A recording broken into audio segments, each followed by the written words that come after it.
Olá pessoal, sejam todos bem-vindos à nossa aula de hoje. Eu sou a professora Andréa Benighini, bióloga, mestre e especialista em meio ambiente e saúde, e vamos à nossa aula.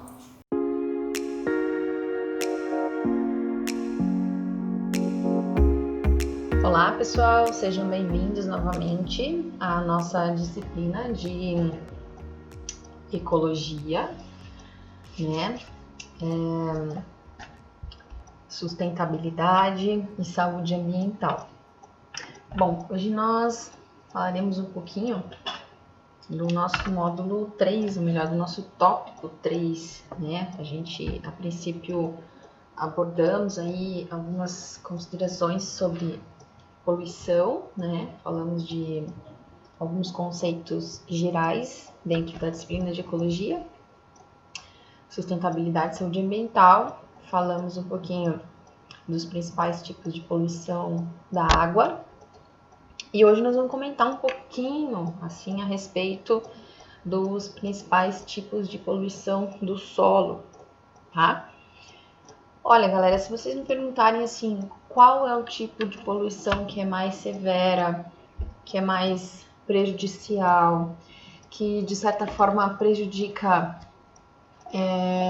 em demasia o meio ambiente, qual que é a pior, né, das piores poluições que possam existir aí no planeta, eu vou ser bem sincera para vocês. Eu vou ficar bastante na dúvida para responder isso para vocês, né? Porque se a gente parar para pensar, nós, seres humanos, né, somos animais terrestres, né?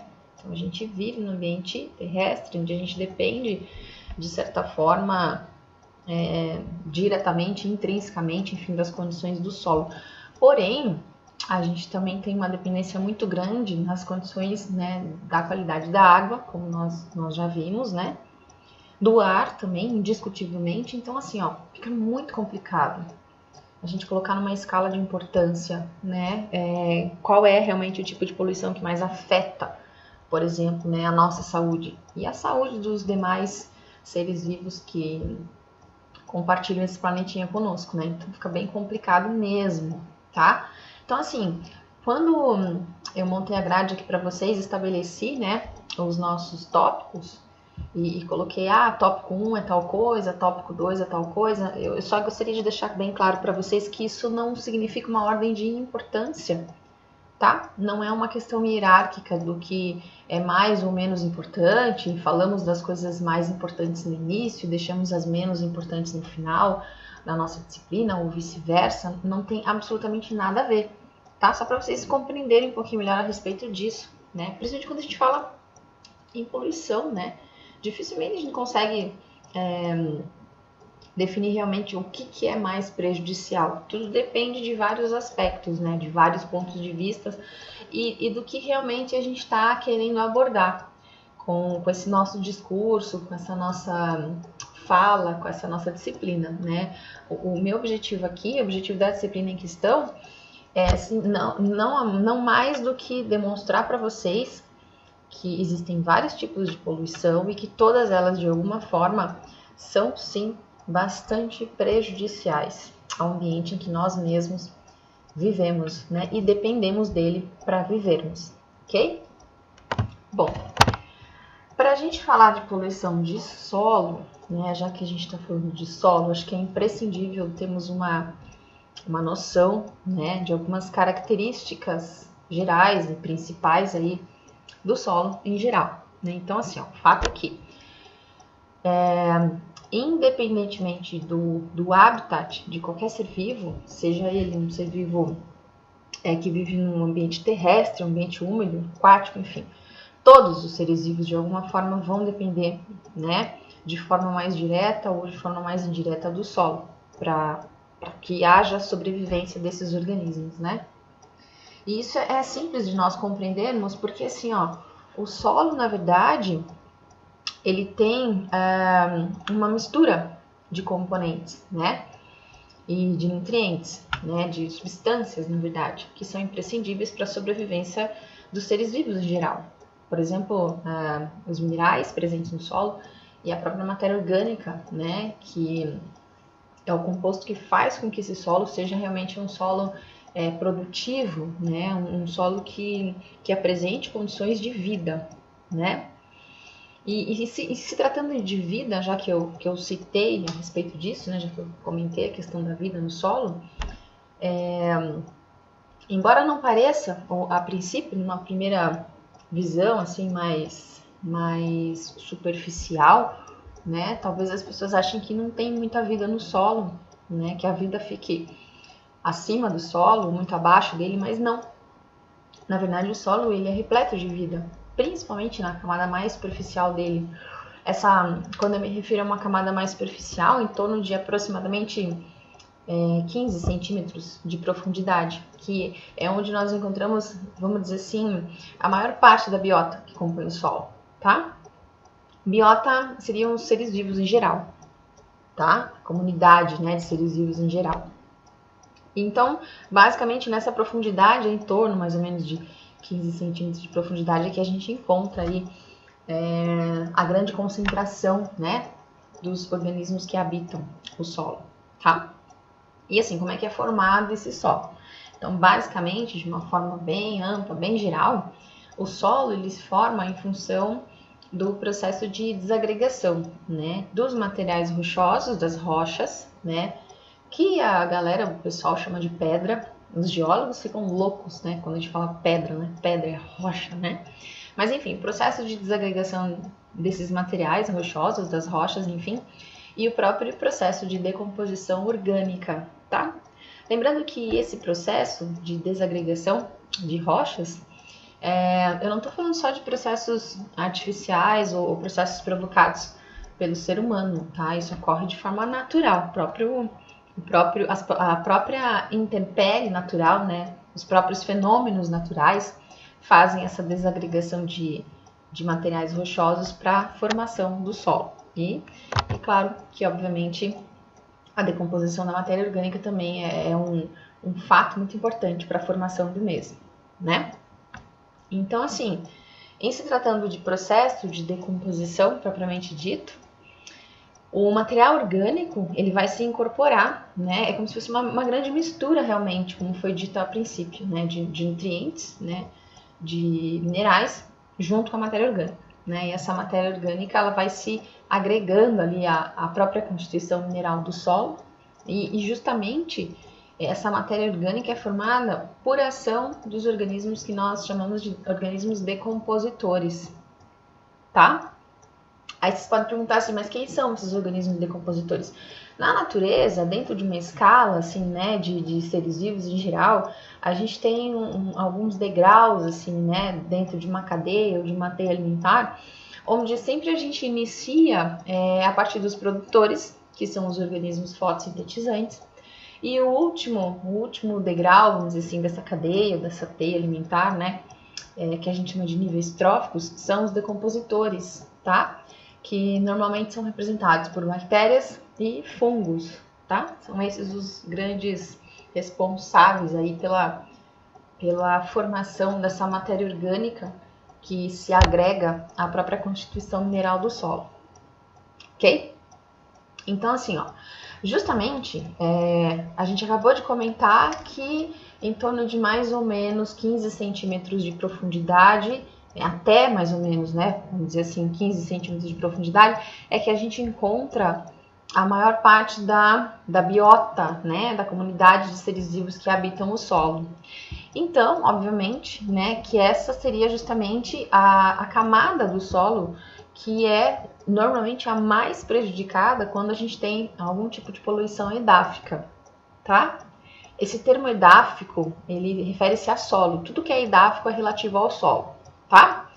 Então, claro, né, se é justamente a camada do solo que apresenta uma quantidade maior, uma concentração maior de seres vivos, obviamente, quando há algum tipo de intervenção de poluição, esse tipo de coisa, vai ser, consequentemente, a camada mais afetada, né, justamente por existir uma concentração maior de seres vivos nessa região edáfica, ok?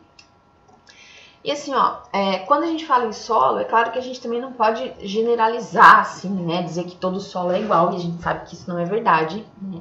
Então, basicamente, só para vocês terem uma noção, existem 4 tipos de solo. Tô falando de uma forma bem generalizada aqui, tá?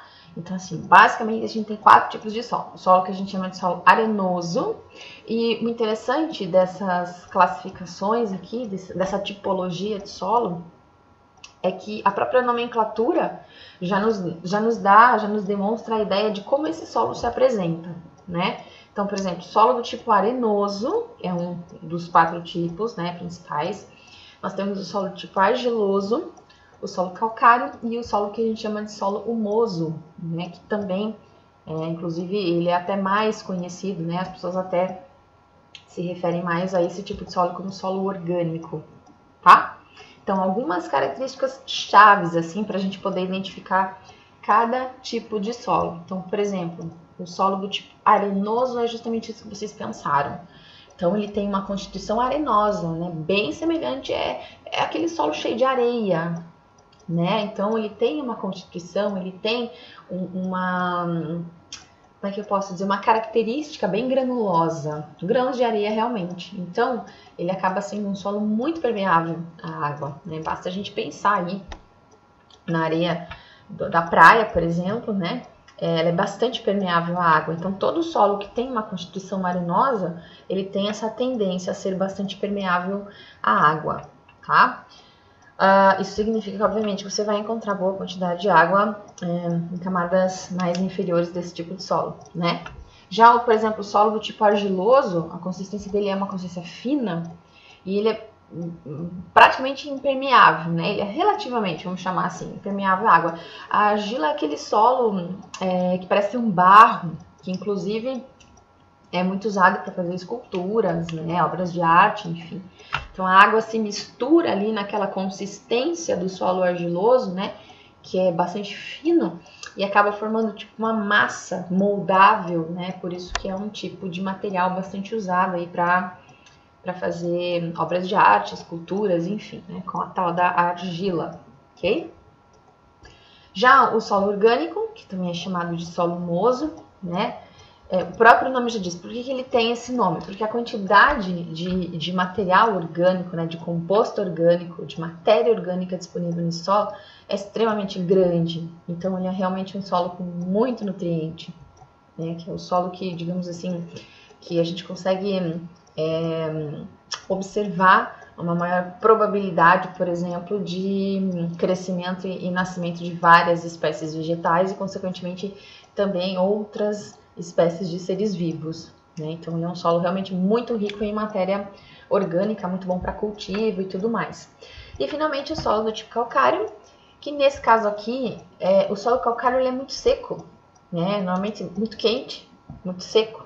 E o que a gente percebe é que normalmente o solo calcário, como se fosse uma coisa rochosa mesmo, um solo meio que mais rochoso, assim, como se fosse uma rocha desagregada, mas não uma rocha desagregada que proporcionou ali uma umidificação, pelo contrário, né? Uma rocha que se desagregou em função da desagregação, mas meio que não houve incorporação de matéria orgânica nesse solo, justamente por ele ser muito seco e muito quente. Então, é como se a matéria orgânica não conseguisse se incorporar a esse solo. Então, praticamente ele é impróprio para que as espécies, né, de seres vivos consigam se desenvolver ali, principalmente as espécies vegetais, né, que são basicamente espécies pioneiras, né, dentro aí de um solo até então inabitado. Então, normalmente a gente não encontra aí formas de vida presentes nesse tipo de solo, né, que é o solo do tipo calcário, ok? Nessa imagem a gente tem aqui uma noção de como esses solos, né, podem ser observados ali. Então, solo arenoso, um solo argiloso, um solo calcário, né, que parece um deserto realmente, e o solo humoso, né, que é aquele solo rico em matéria orgânica, ok? Bom, agora que vocês já foram apresentados aí alguns tipos de solo, algumas características, agora que vocês já sabem que a maior quantidade de seres vivos, né, a maior concentração de seres vivos, por assim dizer, no solo, que habitam o solo, fica ali por volta dos 15 centímetros de profundidade, né? Vamos falar um pouquinho dos tipos de poluição do solo. Primeiramente, vamos entender o que vem a ser uma poluição do solo, tá? Na verdade, esse conceito ele pode ser meio que generalizado para outros tipos de poluição também, não só do solo, né, mas quando de outros, por exemplo, água, ar, também a gente pode usar essa mesma definição básica. Né? Então, sempre que você tiver uma alteração que vai provocar uma modificação na estrutura, no padrão natural da estrutura, você tem uma poluição, né? E claro, desde que essa modificação cause algum tipo de dano ou prejuízo, né? Que é o caso aqui da poluição do solo. Então, qualquer alteração que modifique o padrão estrutural natural de um solo é considerada poluição, né? E assim, da mesma forma que a gente não consegue muito mensurar que tipo de poluição que é mais prejudicial, se é do ar, se é da água, se é do solo, enfim, aqui, em se tratando apenas de poluição edáfica, seja ela qual for o tipo, existem sempre, falou em poluição é porque vai ter prejuízo, né? E muitas vezes esses prejuízos eles podem ser assim realmente bastante significativos, tá? E muitas vezes não só significativos, mas até mesmo irremediáveis. E essa irremediação, ou seja, essa falta de capacidade regenerativa de um solo, ela pode influenciar não só na nossa vida, como na de outras formas de vida que possam habitá-lo também, ok? E normalmente, né, ou infelizmente, o que a gente nota é que a poluição, ela realmente é ocasionada aí por algumas das nossas ações, né? Quando eu digo nossas, agora eu me refiro sim apenas aos seres humanos, né? Dificilmente outra espécie de animal vai ter essa capacidade tão destrutiva, né, tão maléfica, para conseguir modificar o padrão estrutural natural de um solo, por exemplo. Né? Então, realmente, a poluição normalmente é causada por atividades antrópicas, né, relacionadas aos seres humanos, principalmente de ocupação e exploração desordenada e descontrolada do ambiente. Tá? E aí a gente pode citar várias causas, né, de poluição do solo. A gente vai comentar aqui algumas causas principais, né? Então, assim, primeiramente, ter a noção de que, seja ele qual for o agente poluidor, muitos deles são extremamente prejudiciais. E o pior, além de serem extremamente prejudiciais, normalmente eles são depositados no solo, né? E muitas vezes as pessoas não têm noção disso. Então, por exemplo, substâncias que estão presentes e são bem comuns no nosso dia a dia, né, são as substâncias químicas, detergentes, solventes, combustíveis, aquelas lâmpadas fluorescentes, sabe aquelas lâmpadas que tem a casquinha bem fininha, parece que tem um pozinho dentro, né? Fluidos hidráulicos, né? Resíduos de oficinas mecânicas, esse tipo de coisa, metais pesados, né? Todos esses poluentes são extremamente prejudiciais para o solo, né? E, consequentemente, para toda a biota que coexiste nesse ambiente, tá?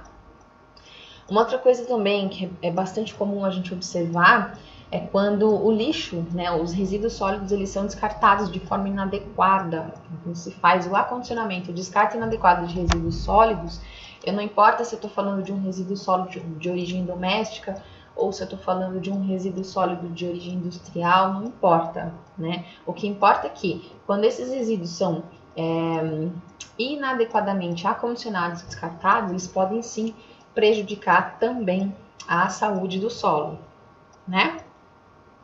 E assim, ó, a gente tem que ter em mente o seguinte, solo, não dá pra gente fazer uma separação. A gente sabe que nas camadas mais profundas do solo existem os lençóis freáticos, né? O que a gente chama de águas subterrâneas, né? Muitas vezes esses lençóis freáticos, eles estão mais aflorados, muitas vezes eles estão bem mais profundos. O fato é que quando a gente fala em poluição de solo, muitas vezes além de poluir somente a camada mais superficial, ou atingir ali os 15 centímetros de profundidade, né? Muitas vezes esse material todo ele pode percolar, né? Ele pode penetrar no solo e ele pode acabar atingindo também os lençóis freáticos, né? E as águas subterrâneas em geral. E aí, além da poluição do solo, a gente vai ter também poluição da água, né? Mesmo sendo subterrânea, a gente vai acabar tendo como consequência a poluição da água também, ok? E assim, é muito triste a gente pensar, mas só para a gente ter uma noção aqui um pouco da história da humanidade, né? O ser humano já errou muito, continua errando, e é possível que erre ainda mais, mas o importante é que a gente aprenda com os nossos erros, né? E assim, A história da humanidade demonstra que durante muito tempo, né, as pessoas acreditavam que o solo ele conseguia absorver de forma assim ilimitada, né? Tudo que você jogasse nele, tudo que você colocasse no solo, em algum momento o solo ia dar conta, né? Ia servir como uma espécie de filtro e aquilo ia sumir, digamos assim, poderia demorar um pouco mais de tempo, um pouco menos de tempo, mas aquilo sumiria, né? Só que a gente sabe, a gente tem a plena convicção que isso está bastante errado, né? Então esse conceito bastante errado, bastante equivocado, fez, infelizmente, que durante muito tempo o solo recebesse os mais variados tipos de substâncias poluentes, sem nenhum tipo de controle ou nenhum tipo de tratamento. E isso, obviamente, gerou aí sérios problemas, né, graves problemas ambientais, e a gente pode perceber que em alguns locais, em algumas situações, esses problemas são sentidos até os dias atuais, né? E muitos desses problemas até irreversíveis, né? Então, por exemplo, vocês provavelmente já ouviram falar, ou se não ouviram falar, a gente sabe que existiram vários acidentes radioativos, né? No Brasil, a gente teve um acidente, se eu não me engano, década de 80, com o Césio 137, num lixão, que lixão é descarte de resíduos, né, a céu aberto, sem nenhum tipo de tratamento. E o Césio 137 é um poluente radioativo extremamente perigoso. Enfim, foi encontrado, né, em Goiânia, e até hoje, se vocês pesquisarem, vocês vão poder observar, né, através de pesquisas na própria internet, que existem consequências, né? Você vê, já faz mais de 30 anos. Né, e até hoje, o local onde ocorreu, né, o acidente com o Césio 137, ainda existe um grau ali de radioatividade, enfim, né? Existem consequências desse tipo de poluição, que foi simplesmente um descarte, né, inadequado de resíduo. No caso aí foi resíduo de saúde, né?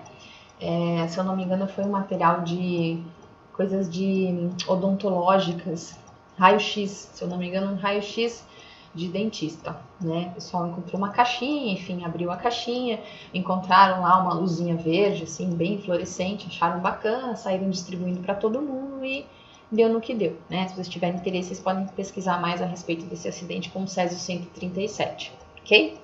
Então, assim, ó, com isso tudo que eu falei, o que a gente pode observar é que realmente as atividades humanas, né, ou antrópicas, são realmente as maiores, né, causas aí da poluição do solo, né? Não só do solo, mas, né?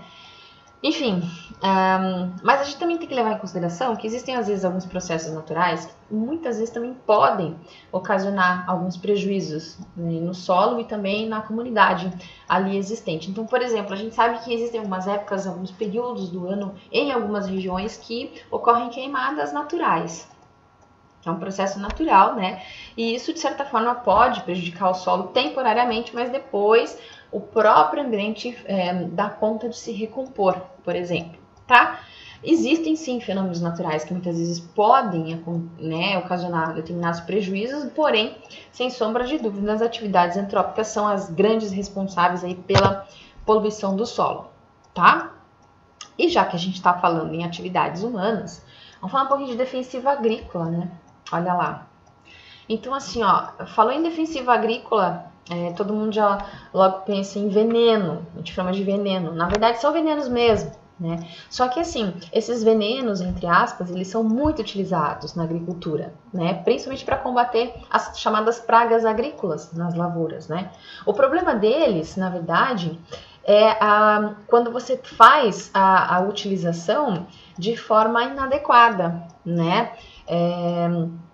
De forma inadequada ou de forma muito prolongada e repetitiva. Então, o problema da utilização desses venenos, por exemplo, os herbicidas, os inseticidas, né, para matar ervas daninhas ou para matar insetos, né, é que essas substâncias dificilmente elas vão agir somente no alvo, né? Elas acabam muitas vezes permanecendo por um bom tempo ali no local onde elas foram aplicadas e, de certa forma, elas acabam contaminando os alimentos que ali estão sendo produzidos, né? e muitas vezes também elas provocam aí a própria infertilidade do solo, né? O solo acaba se tornando infértil em função desse exagerado uso, né, de defensivos agrícolas sem que haja realmente a obediência, né, aos padrões de aplicação e a maneira, a forma e a quantidade desses produtos serem aplicados e a própria sequência em que eles devem ou não ser aplicados num determinado tipo de lavoura, por exemplo, né? Então eles podem permanecer aí por longos períodos de tempo e, de certa forma, podem até tornar o solo agrícola impróprio, tá? Fertilizantes também. Um outro problema. Tem gente que confunde os fertilizantes com os defensivos agrícolas, né? Tem uma diferença aí, né? Defensivo agrícola é para combater um tipo de praga, né? Fertilizante é um produto que pode ser tanto de origem mineral quanto até mesmo de origem orgânica. E os fertilizantes, na verdade, eles são compostos que são utilizados para melhorar o desenvolvimento das plantas, né? Para ajudar no desenvolvimento, na questão do tamanho das plantas ou até mesmo na aparência das plantas. Então, esses nutrientes acabam fornecendo aos solos, né, os nutrientes que são extremamente necessários para que as plantas germinem, para que elas produzam folhas, flores, frutos, enfim, né, para ajudar realmente na produtividade, né, para ajudar no desenvolvimento das plantas. Só que assim, se a gente fizesse um uso realmente bastante controlado e consciente dessas substâncias, obviamente tudo isso seria muito favorável, né, até mesmo para o próprio processo agricultável, digamos assim, né? Isso geraria, obviamente, uma maior oferta de alimentos, né? Uma redução dos custos de plantio, uma redução no tempo, né, de colheita, enfim. Só que o que a gente percebe é que muitas vezes esses produtos eles são utilizados sem um critério de controle, né? Não é obedecido um padrão de controle, um padrão de inserção desses produtos no solo, e isso com certeza também pode acabar gerando alguns problemas ambientais, né? E muitas vezes a remediação do problema também acaba sendo inviável em função do próprio custo, né? Então você coloca fertilizante demais no solo, ao invés de você estar ajudando, né, naquele solo ou naquela produção, a médio e longo prazo você pode estar tornando aquele solo inviável ou infértil, né? Então, sempre o problema do descontrole, né, e da irracionalidade humana para a execução de uma determinada tarefa, né? Bom, existe também o que a gente chama de poluição do solo por metais pesados. Então, quando a gente fala em metais pesados, os que a gente percebe, né, que são os mais comumente encontrados no solo, é o mercúrio, chumbo, cádmio e o cromo, né? Alguns desses metais são usados em atividades de mineração, por exemplo, garimpo, né? Então esses são metais pesados. E assim, o grande problema dos metais pesados é que além, né, de todo o malefício, eles também são bioacumulativos, né? Nós já discutimos essa questão de substâncias bioacumulativas, que são aquelas substâncias que vão se concentrando cada vez mais quando elas são passadas de um nível trófico para outro, né? Então, ao invés de elas se diluindo com o tempo ou com a passagem entre os níveis tróficos, pelo contrário, elas vão se concentrando cada vez mais, né? Então, esse tipo de substância ela não pode ser modificada nem destruída, e consequentemente, ela vai sendo cada vez mais acumulada, né? Além disso, todos esses elementos, né, esses metais pesados, esses elementos bioacumulativos, eles apresentam uma capacidade grande de reagirem com outras substâncias. Então, isso acaba, de certa forma, desencadeando graves consequências ambientais, né, incluindo prejuízos à saúde humana e também à de outras espécies, né, podendo, obviamente, da mesma forma, gerar a redução na produtividade do solo e até mesmo a morte dos animais e das plantas, né? Então isso também acaba sendo um problema bastante sério aí, né? A gente pode ver aí uma ilustração mostrando aí o solo contaminado por metais pesados, né? Bom, existem também a poluição dos solos por componentes químicos. Se a gente parar para pensar, quando a gente fala em componente químico, o negócio fica muito genérico, né? Se a gente pensar, por exemplo, num fertilizante, ele acaba sendo também, ele é um componente químico, né? Se a gente pensar num defensivo agrícola, ele acaba também sendo uma substância química, né? Se a gente pensar no metal pesado, também é um componente químico. Então, a gente tem que pensar o seguinte, alguns tipos de substâncias químicas, muitas vezes, podem até parecer inofensiva, né? Mas assim, o fato é que algumas dessas substâncias, elas acabam prejudicando sim a qualidade, né? E modificando, transformando sim o padrão estrutural natural de um solo, né? A gente sabe que poluentes químicos, eles podem se apresentar de diversas formas, né? Forma gasosa, a forma de vapor, forma líquida, enfim. Então, por exemplo, o que a gente percebe muito na parte de solo, tintura e detergente, né? Quando são lançados no solo, isso pode sim gerar sérias consequências negativas. Mais uma vez, né, os mais prejudicados, toda aquela biota, né, que habita o solo até aproximadamente os 15 centímetros de profundidade, e caso esses elementos químicos sejam percolados e sejam absorvidos ainda mais, podem acabar até mesmo atingindo aí os lençóis freáticos, né? Lembrando que, por exemplo, algumas tinturas, né, podem inclusive serem constituídas até mesmo por metais pesados, né? Dependendo do tipo de tinta que a gente está falando, pode sim existir aí a presença de alguns metais pesados, né? Isso, obviamente, e consequentemente vai prejudicar o solo de forma bastante significativa, ok? Bom, uma outra condição de solo que a gente percebe, o não tratamento de esgoto, né? Então, assim, a gente sabe que no Brasil, em geral, existem regiões que são bastante privilegiadas com relação à coleta e o tratamento adequado do esgoto, porém, existem regiões muito carentes nesse quesito. Então, isso é realmente um problema bastante sério, bastante recorrente, né? Só que esse tipo de situação, que é a falta, né, a carência de tratamento da rede de coleta e esgoto, pode aumentar as chances de proliferação dos agentes patogênicos, né, das doenças em geral. E a gente sabe que esses agentes patogênicos, eles afetam consideravelmente a saúde, não só humana, mas como a de outros animais também. E quando esses agentes patogênicos se infiltram no solo, eles ainda podem, além de se multiplicar, né, como eu disse, contaminar os lençóis freáticos, as águas subterrâneas, e muitas vezes pode tornar a área irrecuperável, né? Bastante complicado isso. Tá? Por exemplo, só para vocês terem uma ideia, em locais, por exemplo, cemitérios, né, de pessoas, humanos, né? Normalmente os cemitérios são feitos em regiões, em áreas assim escolhidas, né? Prefeitura, né, normalmente determina uma área, uma região, enfim, mas deveria-se existir toda uma espécie de tratamento e impermeabilização desse solo antes do cemitério ser colocado em determinado local. Assim como deveria ser feito também com os aterros sanitários, né, que muitas vezes a gente sabe que não existe isso.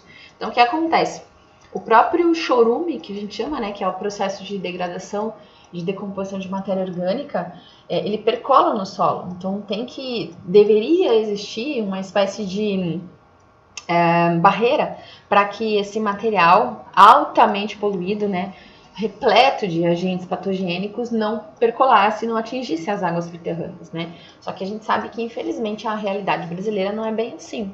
Então, muitas vezes, esses locais, eles têm um solo tão contaminado que a área é praticamente irrecuperável, para não dizer totalmente. Então, normalmente em regiões aí onde tem cemitérios, né, regiões muitas vezes onde se encontram postos de gasolina que foram instalados há mais de 20, 30 anos atrás e possivelmente também não tiveram um preparo de solo para ser colocadas bombas de gasolina, de combustíveis, enfim. Normalmente são áreas são regiões, né, onde o solo possivelmente tem uma quantidade de poluentes bastante significativa, né? E muitas vezes até inviabilizada de ser recuperada, em função até mesmo do alto custo para que isso ocorresse, né? E claro, né, se tratando de solo, a gente não pode deixar de falar também do desmatamento e das queimadas, né? Que são problemas assim também muito evidentes de degradação do solo, né? Então assim, ó, as queimadas prejudicam consideravelmente as espécies vegetais, isso é óbvio, né? As queimadas normalmente elas reduzem, né, consideravelmente a capacidade que o solo tem de absorver água na chuva, né? Isso obviamente vai gerar um processo erosivo, né? E com o processo erosivo, solo compactado, aquele solo ressecado e erosivo, a recomposição vegetal ela fica praticamente inexistente. E os desmatamentos da mesma forma, né? Tanto as queimadas quanto os desmatamentos, eles são altamente prejudiciais ao solo, né? Por exemplo, quando você desmata, você tem uma perda de biodiversidade também muito importante, né? Então, o desmatamento não é somente você retirar, né, espécies arbóreas, enfim, né, espécies vegetais.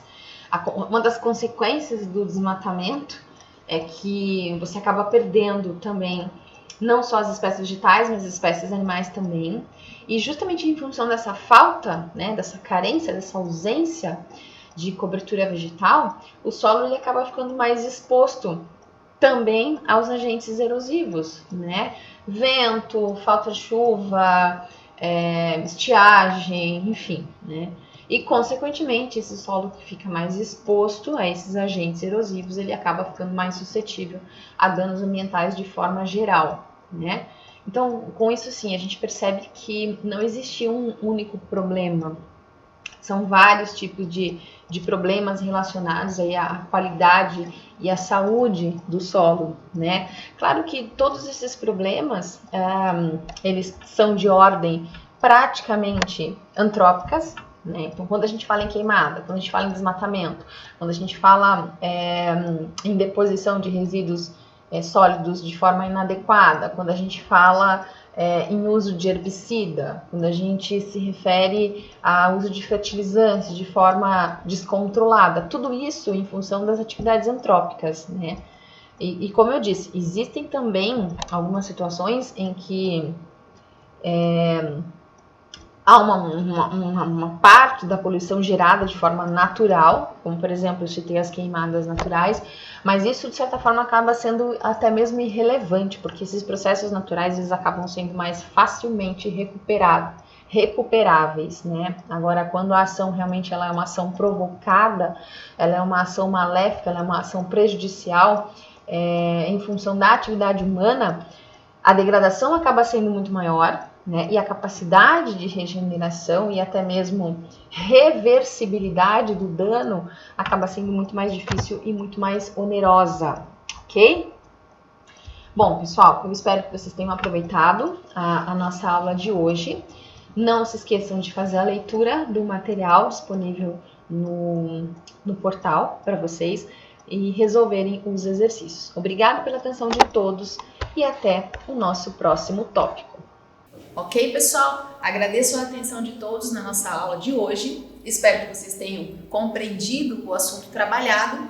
Não se esqueçam de acessar o portal, onde vocês podem acessar a qualquer momento e quantas vezes vocês quiserem os materiais disponíveis, os materiais complementares, os exercícios. Muito obrigada e até a nossa próxima aula.